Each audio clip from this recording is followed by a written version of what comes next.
Jamani, mimi nashukuru sana kitu kimoja.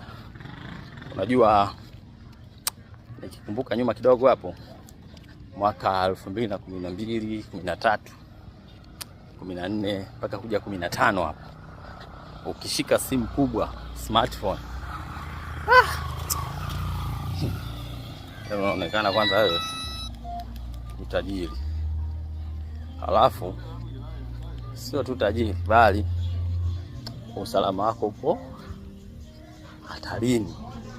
Yaani uwezi ukawa huru kutembea nayo umeishika tu mkononi hivi kama mimi hivi ninavyojirekodi.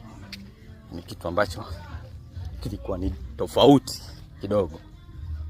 Yaani unaweza kushangaa umepolwa au umenyang'anywa, lakini teknolojia imekuwa kwa kasi. Wa China wametusaidia sana, wameleta masimu ya Kichina, wameleta masimu ya mikopo huko, kitu ambacho kimesaidia na kupunguza wizi.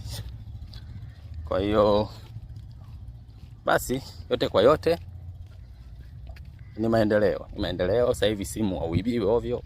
Sasa mtu hataki iba simu, si anaweza kutala mkopo hamna hicho kifanya. Na watu hawakushangai shika simu kubwa, hawakushangai, wanaona kawaida. Kwa hayo ni hizo ni hatua za maendeleo pia. Zimewafanya watu wa focus na maisha yao, watu wa focus sio kwenye kuiba vitu vidogo vidogo.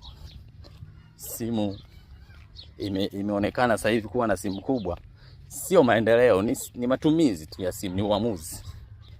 Maendeleo sio kuwa na simu kubwa tu, ila itaonekana na maendeleo kama hiyo simu kubwa yako unaitumia vizuri. Inaweza, yani hiyo simu kubwa inaweza kukupa maendeleo kama utaitumia vizuri. Simple like that. Mwisho wa kunukuu ni kumbukumbu tu fulani hivi.